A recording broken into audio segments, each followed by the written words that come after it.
أعوذ بالله من الشيطان الرجيم. بسم الله الرحمن الرحيم.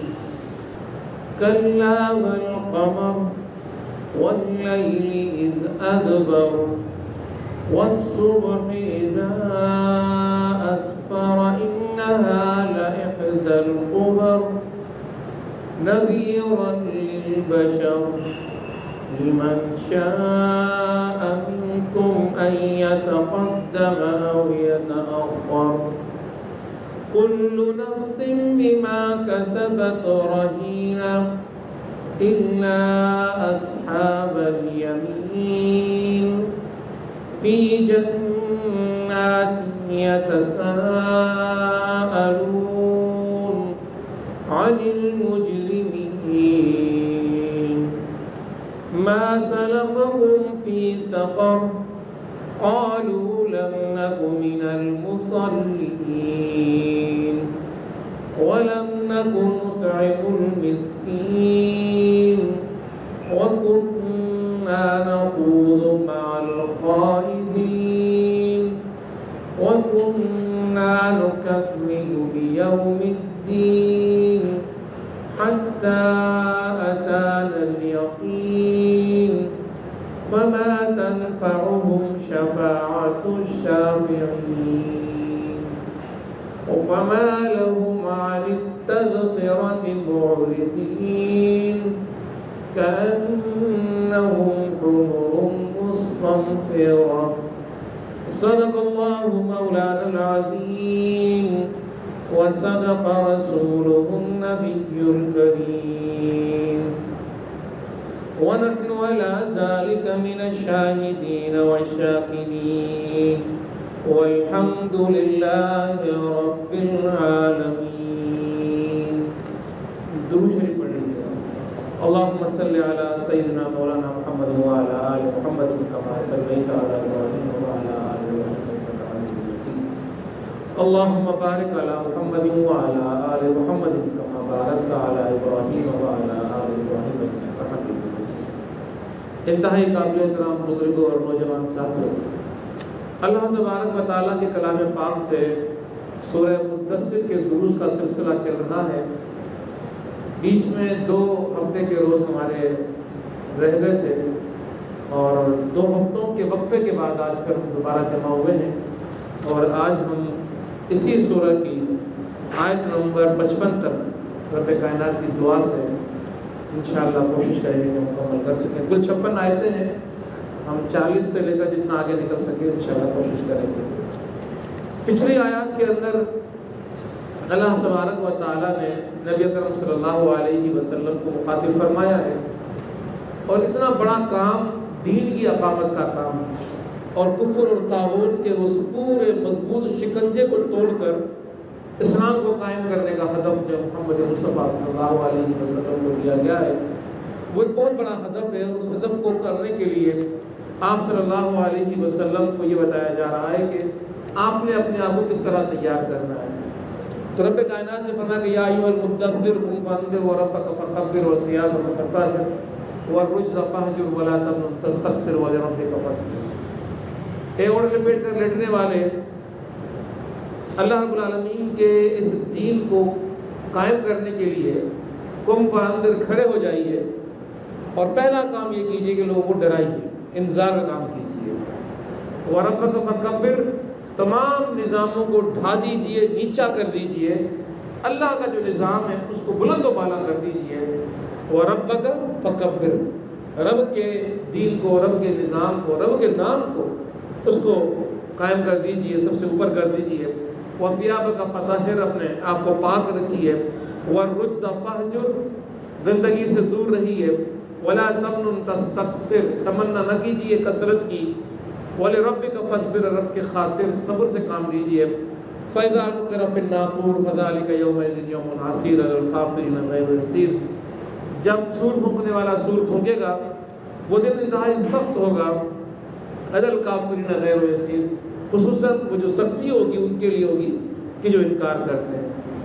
پھر رب کائنات نے فرمایا کہ ذرنی ذرنی ومن خلقت وحیدا پیدا کرنے کے اندر میں اکیلا تھا، وجعلت له مالا ممدودا پھر میں نے مال دیا، وبنین شہودا میں نے بیٹے دیے جو شاہد تھے، کھڑے تھے، گواہ تھے، ان کی شہادت کو قبول کیا جاتا تھا، ومہدت له تمہیدا پھر زمین کو اور کاروبار کو، آپ کے مال و ملکیت کو آپ کے لیے آسان بنا دیا، ثم یطمع ان ازید ہرگز نہیں وہ طمع کرتا ہے کہ اسے مزید ملے، کلا انہ کان لآیاتنا عنیدا ہرگز نہیں وہ ہماری آیات سے عناد رکھتا ہے، سأرہقہ صعودا اس کو صعود پہاڑ کے اوپر چڑھایا جائے گا، انہ فکر وقدر بے شک اس نے سوچا غور کیا اور اس نے طے کیا، فقتل کیف قدر ہلاک ہو قتل ہو کیا اس نے طے کیا، ثم قتل کیف قدر پھر وہ ہلاک ہو کیا اس نے طے کیا، ثم نظر اس نے نظر اٹھائی دیکھا،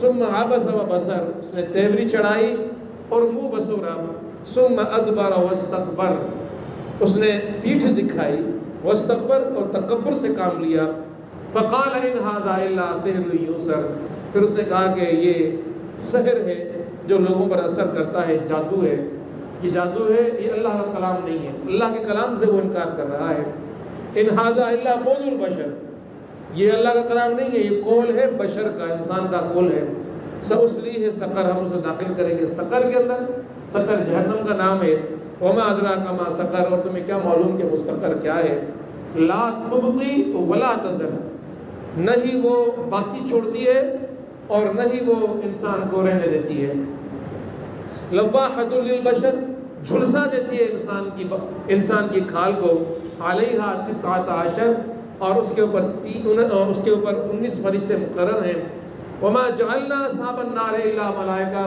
اور جو رب کائنات نے مقرر کیے ہیں لوگ وہ کوئی لوگ نہیں ہیں، وہ فرشتے ہیں، وما جعلنا اصحاب النار الا ملائکہ وہ ملائکہ کے سوا کوئی اور نہیں ہے، وما جعلنا عدتهم الا فتنة للذین کفروا اور جو تعداد ہم نے بتائی ہے وہ ان کو فتنے میں ڈالنے کے لیے بتائی ہے کہ جن کے دلوں کے اندر کفر موجود ہے، اہل ایمان اس بات سے فتنے کے اندر گرفتار نہیں ہے تو ان کا تو ایمان مزید مضبوط ہو جاتا ہے، لیستیقن الذین اوتوا الکتاب تاکہ یقین کر لیں وہ لوگ جن کے پاس کتاب پہنچی، ویزداد الذین آمنوا اور ایمان میں اضافہ کر دے، ویزداد الذین آمنوا جو ایمان لائے، ولا یرتاب الذین اوتوا الکتاب والمؤمنون ولیقول الذین فی قلوبہم مرض اور جو جن کے دلوں کے اندر مرض ہے ان کی بات رب کائنات فرما کہ بل کافرون اور جو کفر کرنے والے ہیں، ماذا اراد اللہ بہذا مسئلہ ان کا ارادہ ہے اللہ رب العالمین کے پاس، اللہ رب العالمین نے ان کے لیے فیصلہ کیا ہے، کذالک یضل اللہ من یشاء ویہدی من یشاء جو اللہ کی ذات کو سے گمراہی کے اندر رہتے ہیں، رب کائنات ما یشاء ویہدی من یشاء بس رب کی مرضی ہے کہ وہ جس کو ہدایت دے اور رب کی مرضی ہے وہ جس کو گمراہی کے اندر ڈال دے۔ یہاں پر وضاحت ہم لوگوں نے کی تھی کہ یہ جو اللہ رب العالمین کی طرف سے ہدایت اور گمراہی کا معاملہ ہے یہ رب کائنات نے لوگوں کے لیے طے نہیں کر دیا کہ اس کو گمراہی کے اندر رکھنا ہے، اور نہ ہی رب کائنات نے یہ فیصلہ کر لیا کہ کوئی گمراہ کا طالب ہو اسے ہدایت رب کائنات دے دے۔ ہاں رب کائنات کا یہ ضرور معاملہ ہے کہ رب کائنات اس بندے کے لیے کہ جو ہدایت چاہتا ہے، رب کی مرضی ہے کہ ہدایت کے راستے اس کے لیے آسان بنا دے، رب کائنات اس کے لیے اس ہدایت کی راہوں کے اوپر چلنا آسان بنا دیتا ہے، اس کے اندر جتنی مشکلات آ رہی ہوتی ہیں، شیطان کے وسواس اس کو آ رہے ہوتے ہیں، شیطان کے وسواس سے خدا رب ذوالجلال اسے بچاتا ہے، اپنی خصوصی نصرت اور مدد اس کو عطا کرتا ہے۔ اسی طرح وہ جو لوگ ضلالت کی طرف جانا چاہتے ہیں، گمراہی کی طرف جانا چاہتے ہیں، ایسا رب کائنات کی سنت میں نہیں ہے، فطرت میں نہیں ہے، مزاج میں نہیں ہے کہ گمراہی کے طالب کو رب کائنات گھسیٹ کے ہدایت کے راستے پر لے کر آ جائے۔ رب کائنات نے ان کے اوپر چھوڑا ہے کہ تم کیا چاہتے ہو، ہدایت چاہتے ہو یا گمراہی چاہتے ہو؟ تو جو ہدایت چاہنے والا ہوگا اللہ تبارک و تعالیٰ کی طرف سے ہدایت کی راہوں پہ چلنا اس کے لیے آسان بنا دیا جائے گا، اور جو گمراہی کی راہوں پہ چلنا چاہے گا اللہ رب العالمین گمراہی کی راہوں پہ اس کو چھوڑ دے گا۔ وہ جو دنیا کا طالب ہوگا دنیا اس کو رب کائنات دے رہا ہوگا، اور جو آخرت کا طالب ہوگا رب کائنات آخرت کی راہیں اس کے لیے آسان کر دے گا۔ تو رب کائنات کا معاملہ یہ ہے کہ اللہ کی طرف سے جو ہدایت کا طالب ہوتا ہے رب کائنات اس کے لیے ہدایت کے راستوں کو آسان کر دیتا ہے۔ اسی لیے قرآن پاک کے اندر دعا بھی سکھائی گئی کہ اہدنا الصراط المستقیم، ہدایت دے تو ہمیں صراط مستقیم کی طرف، کہ بندہ دعا مانگے رب کائنات سے، بندے کے اندر طلب ہو، بندے کی خواہش ہو کہ صراط مستقیم مجھے ملے، دین کا راستہ مجھے ملے، جنت کا سیدھا راستہ مجھے ملے۔ جب وہ طالب ہوگا اس چیز کا تو رب اس کی طلب میں اس کی مدد کرے گا۔ لیکن کوئی بندہ اس چیز کا طالب ہی نہیں ہوگا، چاہتا ہی نہیں ہوگا کہ اس کو رب کائنات کی طرف سے جنت کے راستوں پر چلنے کی راہیں آسان کر دی جائے، تو رب کائنات بھی اس کے لیے اپنی راہوں کو آسان نہیں فرماتا۔ ایسا ممکن نہیں کہ جنت کا ایک سیدھا راستہ ہو اور بندہ اس سیدھے راستے پر چڑھنے کے بجائے الٹے ٹیڑھے میڑھے راستوں پر چل جائے، چاہتا دنیا ہو چاہتا آخرت کو نہ ہو، اور رب کائنات پکڑ کے زبردستی اس کو ہدایت کے راستے پر لے کر آ جائے۔ رب کائنات کہتا ہے کہ یہ میری فطرت یہ نہیں ہے، میری فطرت یہ ہے کہ جو چلنا چاہتا ہے تو میں چاہتا ہوں کہ وہ چلتا رہے، میں اس کی مدد کرتا ہوں، اور جو ہٹنا چاہتا ہے میں چھوڑ دیتا ہوں اس کو اس کی راہوں کے اوپر، جن راہوں پہ وہ جا کے گمراہی کے گڑھوں میں گرنا چاہتا ہے وہ جا کے گر جائے۔ تو یہ رب کائنات کا معاملہ ہے۔ وما یعلم جنود ربک الا هو، اور رب کائنات کو علم ہے کہ اس کے جو جنود ہیں، جو گروہ ہیں، جو اس کے جتھے ہیں وہ کیسے ہیں اور کہاں پر ہیں۔ وما هي الا ذکر للبشر کلا والقمر، ہرگز نہیں۔ اب اللہ رب العالمین نے چاند کی مثال دی، کلا والقمر، پھر فرمایا کہ واللیل اذا ادبر، اور رب کائنات کی طرف سے جب رات کو ختم کیا جائے گا، جب رات پیٹھ پھیرے گی، پھر والصبح اذا اسفر، اور جب صبح دوبارہ سے تازہ ہوگا، صبح کی روشنی آئے گی۔ تو یہاں مفسرین نے بڑا پیارا کلام کیا جو گزشتہ دروس میں آپ کے سامنے کر چکا کہ کلا والقمر، ہرگز نہیں کہ جب وہ قمر نمودار ہوگا، چاند جب آئے گا تو چاند کی وہ مدھم روشنی ہوتی ہے جو راتوں کو چلنے والوں کو راہیں سجا رہی ہوتی ہے۔ تو اللہ رب العالمین کے پیارے پیغمبر محمد مصطفیٰ صلی اللہ علیہ وسلم کا آنا اس دنیا کے اندر ایسا ہے جیسا گھٹا ٹوپ اندھیرے کی ایک رات ہے، اس میں محمد مصطفیٰ صلی اللہ علیہ وسلم چاند بن کر آئے۔ تو پہلا یہ محمد مصطفیٰ صلی اللہ علیہ وسلم کی طرف اشارہ ہے۔ واللیل اذ ادبر، اب ان کے آنے سے کیا ہوگا کہ یہ جو گھٹا ٹوپ اندھیرا ہے یہ پیٹھ پھیرے گا، یہ جائے گا۔ ادبر دوبر کہتے ہیں پیٹھ کو۔ تو رب کائنات کے حکم سے جب محمد مصطفیٰ صلی اللہ علیہ وسلم دنیا کے اندر آئیں گے یا آئے ہیں تو ان کے آنے سے یہ ہوگا کہ جو دنیا کے اندر گھٹا ٹوپ جہالت کے اندھیرے، رب کائنات ان اندھیروں کو دور کر دے گا اور روشنی رب کائنات لے کر آ جائے گا۔ والصبح اذا اسفر، اور صبح جو ہے وہ ظاہر ہوگی، نمودار ہوگی، واضح ہوگی، اس کی روشنی نمایاں ہو جائے گی۔ انہا لإحدی الکبر، یہ رب کائنات کی نشانیاں ہوں گی، بڑی نشانی کہ رب کائنات نے طے کر لیا ہے کہ اس دین کو اس دنیا کے اندر غالب کرنا ہے۔ اب جو اس دین کا ساتھ دینا چاہے وہ آ جائے محمد مصطفیٰ صلی اللہ علیہ وسلم کا ہاتھ بٹائے، اور جو فرد یہ طے کر لیتا کہ نہیں مجھے اپنی آخرت خراب کرنی ہے، جیسا کہ مثالیں اس سورہ مبارکہ کے اندر دی گئی، وہ جو اس بندے کی مثال دی گئی کہ جو بندہ محمد مصطفیٰ صلی اللہ علیہ وسلم کی زبان مبارک سے وہ ولید جو سنتا ہے ان آیتوں کو اور سننے کے بعد یہ دل اس کا گواہی دیتا ہے اور کہتا بھی اپنی زبان سے کہ اس کلام جیسا کلام کوئی نہیں، یہ واقعی اللہ کا کلام ہو سکتا ہے، لیکن پھر زمانے کے خوف سے، زمانے کے لوگوں کے تانوں کی وجہ سے، اور زمانے کے ہار دلانے کی وجہ سے، اور زمانے کی لالچ کی وجہ سے وہ نبی اکرم صلی اللہ علیہ وسلم کا ساتھ دینے کے بجائے اپنی برادری کے لوگوں کے ساتھ مل کر یہ اعلان کرتا ہے کہ نہیں یہ تو کوئی سحر ہے، یہ نبی اکرم صلی اللہ علیہ وسلم جادو کر رہے ہیں اور لوگوں کو لوگوں سے دور کر رہے ہیں، ان کے اندر لڑائیاں فساد پیدا کر رہے ہیں، دوست سے بھائی سے لڑ رہا ہے، گھروں کے اندر فساد پیدا ہو گیا ہے، یہ جادو کا ایک اثر ہے۔ تو یہاں یہ بات فرمائی گئی کہ واللیل اذا ادبر انہا لإحدی الکبر نذیرا للبشر، یہ جو بڑی نشانی ہے، یہ بڑی نشانیاں، رات کا چھٹنا، صبح کا طلوع ہونا، سورج کا طلوع ہو جانا، اور رب کائنات کے واللیل اذا ادبر رات کا پیٹھ پھیر کے چلے جانا، یہ رب کائنات کی بڑی نشانیاں ہیں۔ اب یہاں پر جب رب کائنات یہ کہتا ہے کہ انہا لإحدی الکبر، تو بندہ سوچ لے کہ راتیں کس طرح ہوتی ہیں، دن کس طرح ہوتے ہیں۔ یہ کوئی معمولی جسم نہیں ہے، چاند اور سورج، یہ کس طرح ہواؤں کے اندر معلق ہے، اور ہوا میں معلق ہونے کے بعد جو ان کی گردش ہے، جس محور کے اندر وہ گھوم رہے ہیں، یہ گھومنا ان کا کس نے طے کر لیا ہے؟ یہ دن اور رات کے جو گھنٹے ہم طے کر رہے ہوتے ہیں کہ ابھی رات کا اتنا بجا، مغرب اتنے بجے ہوگی، عشاء اتنے بجے ہوگی، فجر اتنے بجے ہوگی، یہ ان کے وقت کے تعین کو کرنے والے اس رب کے فیصلے ہیں کہ سورج اتنی دیر کے اندر زمین سورج کے گرد اتنی دیر میں اپنا ایک چکر پورا کرے گی، یا جو زمین گھومتی بھی جا رہی ہے، زمین گھوم رہی ہے ہر وقت اور گھومتے ہوئے سورج کے گرد گھوم رہی ہے۔ تو ہوتا یہ ہے کہ دو طرح کی گردشیں ہو جاتی ہیں، سائنس سے بچوں کو پڑھائی جاتی ہے تو یہ پڑھایا جاتا ہے کہ دو طرح کی گردشیں ہوتی ہیں، ایک تو خود گھوم رہی ہے زمین، اور دوسرا یہ زمین گھومتی ہوئی سورج کے گرد گھوم رہی ہے۔ وہ جو خود گھوم رہی ہے اس کے خود گھومنے کی وجہ سے ایک وقت وہ آتا ہے کہ اس طرف جو لوگ بیٹھے ہیں زمین کے اوپر ان کا رخ سورج کی طرف ہوتا ہے تو وہاں سورج دن ہوتا ہے، اور جیسے ہی وہ گھوم جاتی ہے گیند کی طرح تو جب سورج کی طرف اس کی پیٹھ ہو جاتی ہے تو یہاں اندھیرا ہو جاتا ہے، اس طرف رات ہو جاتی ہے۔ تو یہ ایک تو یہ گھومنا دن اور رات، تو تو 365 چکر کاٹتی ہے زمین یہ گھومتی ہوئے سورج کے گرد، سورج کے مدار کے اندر. تو رب کہنا کہتا ہے کہ بہت بڑی نشانی ہے لوگوں کو سوچنے کے لیے کہ اس کا یوں گھومنا اور اس کا سورج کے گرد یوں گھومنا کتنا مخصوص ہے، کتنا فکسڈ ہے، ذرہ برابر وقت نہیں آ رہا. یہ اتنے بڑے اجسام، یہ زمین اور یہ چاند ہے، یہ اتنے بڑے اجسام جو سورج کے گرد گھوم رہے ہیں، ان کے لمحات میں، سیکنڈوں میں کوئی فرق نہیں آ رہا. جب سے کائنات بنی ہے ان کے اوقات کار کا یہی معاملہ اور اسی طرح یہ گردش کر رہے ہیں.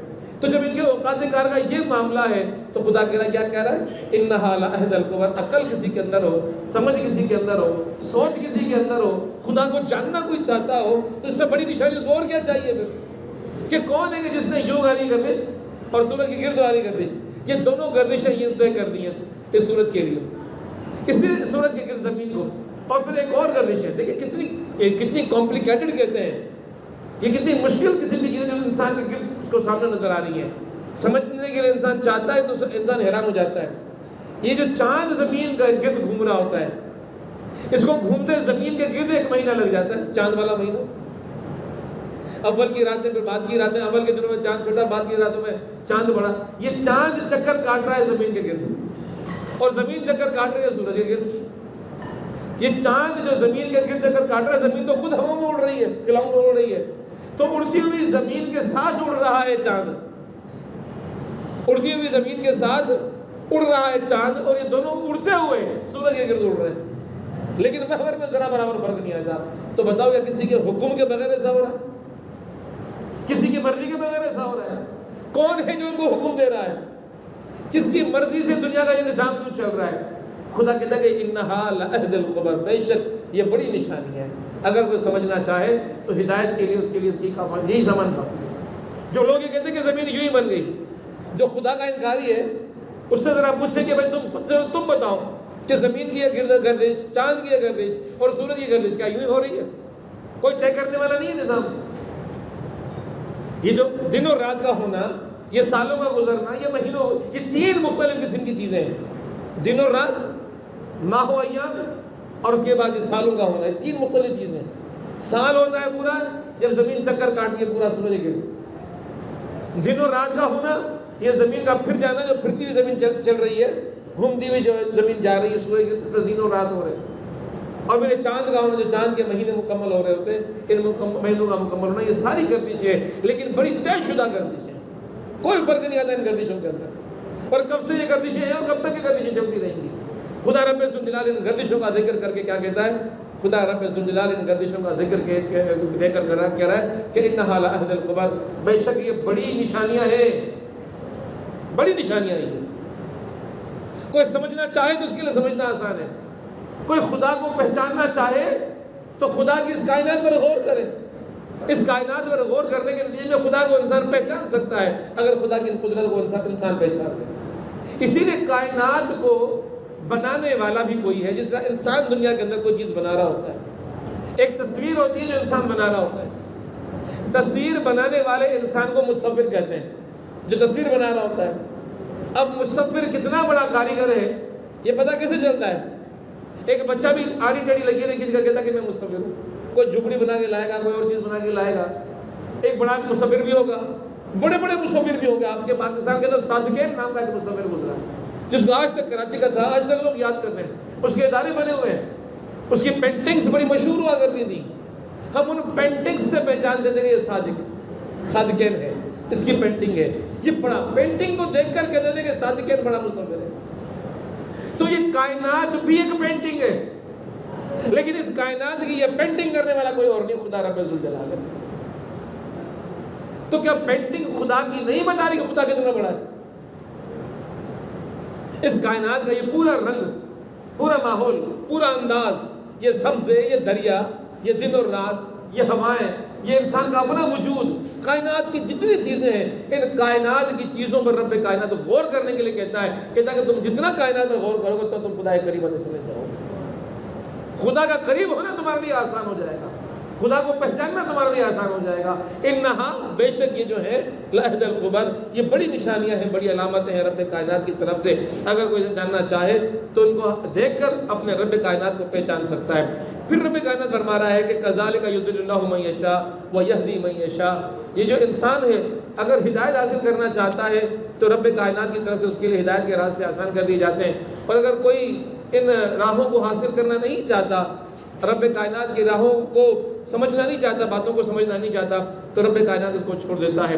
اس کے بعد رب کائنات فرماتا ہے کہ لمن شاء منکم یتقدم و یتأخر، یتقدم یتأخر، پیچھے کیا چھوڑا آگے کیا بھیجا، پیچھے کیا چھوڑا اور آگے کیا بھیجا، یہ پتہ چل جائے گا انسان۔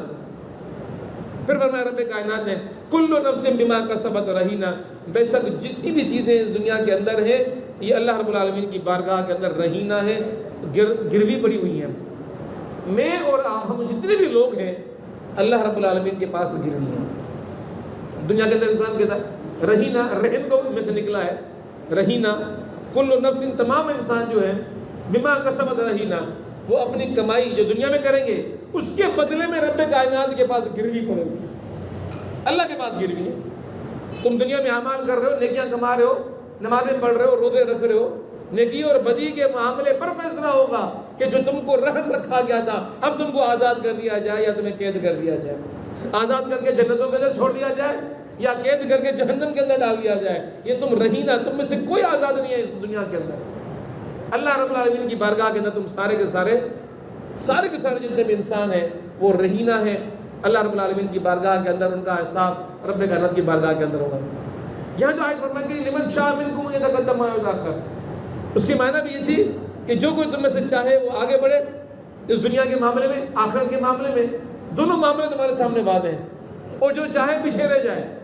رب کائنات کی طرف سے تمہیں بالکل آزاد چھوڑ دیا گیا ہے کہ تم کیا چاہتے ہو، تم کیا نہیں چاہتے۔ یہاں پر فرمایا گیا، مفتی شفیع صاحب فرماتے ہیں تقدم سے مراد یہ ہے کہ ایمان کے معاملات میں تقدم کرنا، آگے بڑھنا، تاخر کرنا، ایمان کے معاملات میں پیچھے رہ جانا اور اپنے معاملات کو پیچھے رہتے ہوئے مکمل نہ کرنا۔ یہاں پر چند مزید جو وضاحتیں آپ کے سامنے آنی چاہیے ان کے حوالے سے بات میں کرنا چاہوں گا کہ رب کائنات نے اس دنیا کے اندر جتنے دلیل چھوڑے تھے ان دلیلوں سے فائدہ اٹھانا تمہارا کام تھا، لیکن تم نے دلیلوں کو دیکھا پھر بھی تم پیچھے رہ گئے، یہ تمہارا اپنا چاہنا تھا پیچھے رہنے کا، اور کچھ لوگوں نے ان دلیلوں کو پہچانا اور ان دلیلوں کو پہچان کر آگے بڑھ گئے۔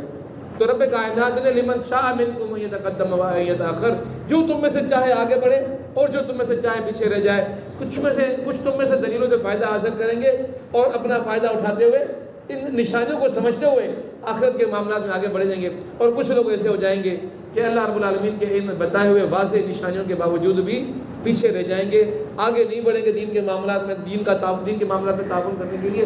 نتیجہ یہ ہوگا کہ کل قیامت کا دن ہوگا اور وہاں رب کائنات کی بارگاہ میں بیٹھ کے عذر پیش کر رہے ہوں گے، تو رب کائنات کہتا ہے کہ اب تمہارا کوئی عذر میری بارگاہ کے اندر نہیں چلے گا۔ عقل تمہیں میں نے دی، آنکھیں تمہیں میں نے دی ہے، حواس تمہیں میں نے دی ہے، اور اتنی ساری نشانیاں چھوڑ دی مجھے پہچاننے کے لیے، پوری تمہارے اپنا وجود، باہر کی دنیا، کائنات پوری، یہ سارے سبزے، یہ سارے کھیت و کھلیاں، یہ پانی، یہ ہوائیں، یہ پرندے، یہ سب کچھ تمہارے کائنات کے اندر میں نے چھوڑ دیا، تمہاری دنیا کے اندر میں نے چھوڑ دیا تھا کہ تم اپنی عقل سے ان کو دیکھتے ہوئے یہاں سے اپنے رب کو پہچانو، لیکن پھر بھی تم نے نہیں پہچانا۔ اب تمہارا کوئی عذر رب کی بارگاہ کے اندر قبول نہیں ہوگا، کوئی عذر قبول نہیں ہوگا۔ قیامت کے دن جب اللہ فیصلہ کرے گا تو اللہ فرمائے گا کہ بتاؤ اتنی ساری نشانیاں میری موجود تھیں، علامتیں موجود تھیں، پھر بھی تم نے مجھے نہیں پہچانا۔ اسی طرح یہاں پر جو بات کی جا رہی ہے سورہ حجر کے اندر ہے وَلَقَدْ عَلَمْنَا الْمُسْتَقْدِمِينَ مِنْكُمْ وَلَقَدْ عَلَمْنَا الْمُسْتَأْخِرِينَ، تحقیق ہم نے تم میں سے خیر کی طرف آگے بڑھنے والوں کو بھی جان لیا ہے اور تم میں سے پیچھے رہنے والوں کو بھی جان لیا ہے کہ تم آگے کیوں بڑھے۔ تم نے دل کی صداقت کو، کائنات کی صداقت کو اپنے دل کی نگاہوں سے پہچان کر تم آگے بڑھ گئے، لیکن وہ لوگ بھی تھے کہ جن کی دلوں میں یہ بات تھی کہ نہیں، ایسا نہیں ہو سکتا کائنات یوں منظم انداز میں چل سکے، اللہ ہی ہے کوئی اس کو جو چلا رہا ہے، تم باوجود تمہارے دل کی تصدیق کی وجہ سے تم پیچھے رہ گئے۔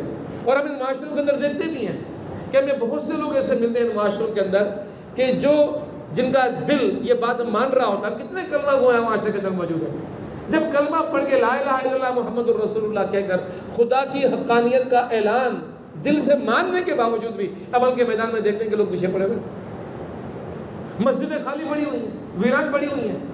اس طرح خدا رب ذوالجلال کے دین کو قائم کرنے کے لیے جو چیزیں اس دنیا کے اندر انسان کو کرنی چاہیے، ان کو کرنے سے جب یہ انسان پیچھے رہ رہا ہوتا ہے تو خدا کہتا ہے کہ میں جانتا ہوں کہ تم پیچھے کیوں رہ گئے ہو، تمہیں مجھ سے زیادہ محبت ان دنیا کے لوگوں سے محبت ہوگی، تمہاری چاہتیں مجھ سے بڑھ کر ان دنیا کے لوگوں سے تمہاری چاہتیں ہو گئی، تمہارا دل مجھ سے جڑنے کی وجہ سے اس دنیا سے جڑ گیا، اور یہی سبب ہے کہ جب تمہارا دل دنیا سے جڑ گیا تو تمہیں دنیا کی لذتیں مزہ دینے لگیں اور تم دنیا کی لذتوں کے اندر کھو گئے۔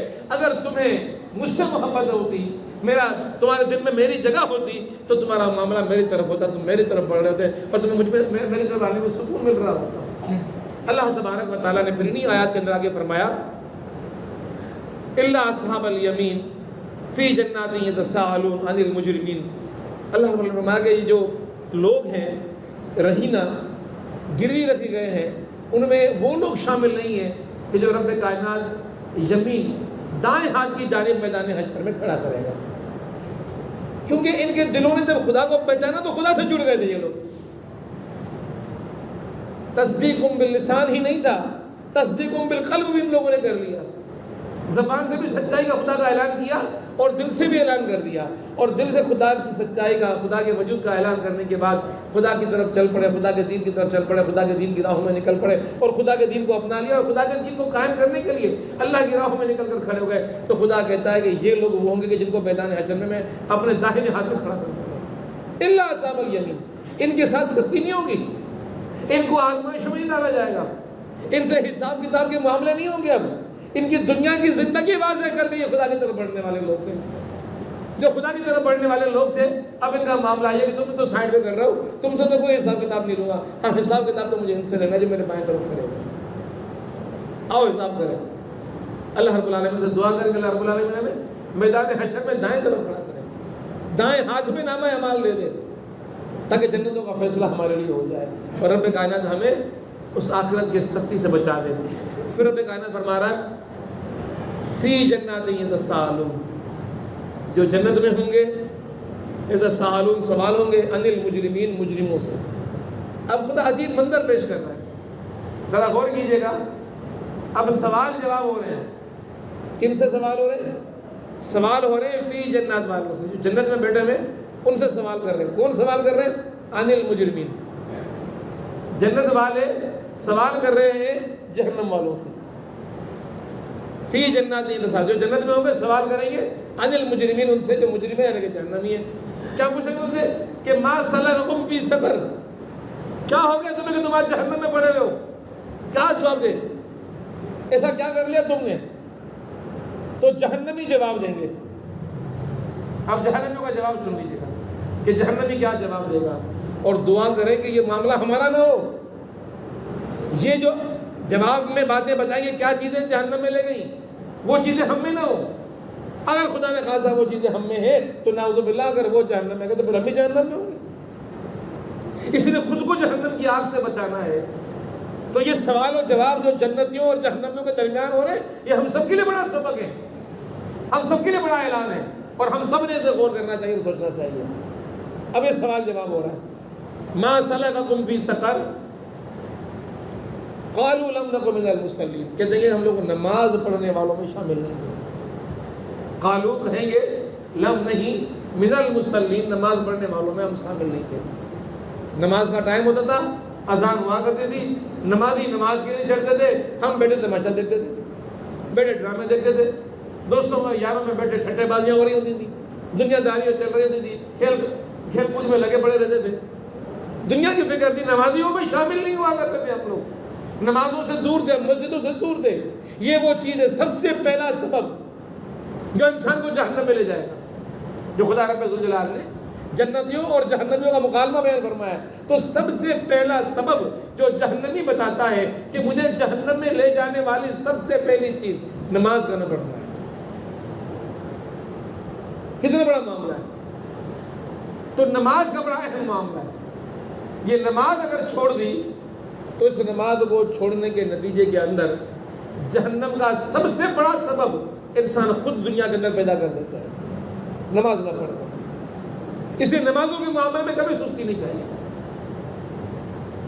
اللہ رب العالمین نے، آپ ذرا غور سے قرآن پاک کی سورہ پڑھتے ہوں گے، غور سے سنیے گا ذرا. أرأيت الذي يكذب بالدين فذلك الذي يدعو اليتيم ولا يحض على طعام المسكين فويل للمصلين. ہلاکت ہے نمازیوں کے لیے، ہم عن صلاتهم ساہون، جو اپنی نمازوں میں سستی کرتے ہیں، ان کے لیے ویل ہے. اور ویل کیا ہے؟ جہنم کی گھاٹی ہے. اور جہنم کی وہ گھاٹی کہ جس میں کوئی پتھر گرا دیا جائے تو 40 سال تک اس کی تہ میں اس کو پہنچنے میں لگتا ہے. اور خود جہنم دن میں 40 مرتبہ اس جہنم سے پناہ مانگ رہی ہوتی ہے. خود جہنم 40 اس جگہ سے، اتنی سخت جگہ ہوگی وہ. تو خدا کیا فرما رہا ہے کہ سخت ترین جہنم کی جگہ کے اندر ان کو پھینکوں گا جو بے نمازی ہے. کتنی بڑی بات ہے جو رب کائنات کی طرف سے بیان کی جائے. اسی طرح پھر دوسرا عذر، وَلَمْ نَكُنْ نُطْعِمُ الْمِسْكِينَ، اور نہ ہی ہم مسکین کو کھانا کھلاتے تھے. تو مسکین کو کھانا کھلانے کی بھی بڑی یہاں پر ترغیب آئی ہے، اور اس ترغیب کو بھی ذہن میں رکھنا چاہیے. اب یہ مکالمے کے اندر جو باتیں چلیں گی انشاءاللہ آج کے درس کے اندر ہم لوگوں نے اگلے درس کے لیے جو ہمیں چیزیں ذہن میں رکھنی چاہیے، کون کون سی باتیں مزید آنے والی ہیں، ان کا ذکر کر لیا ہے. اللہ رب العالمین سے دعا کرتے ہیں کہ اللہ رب العالمین آج جو کچھ ہم نے سنا کیا اس کو سمجھنے کی، اس پر ہمیں عمل کرنے کی توفیق عطا فرمائے. اقول قولی ھذا استغفر اللہ لی ولکم ولسائر المسلمین فاستغفروہ انہ هو الغفور الرحیم.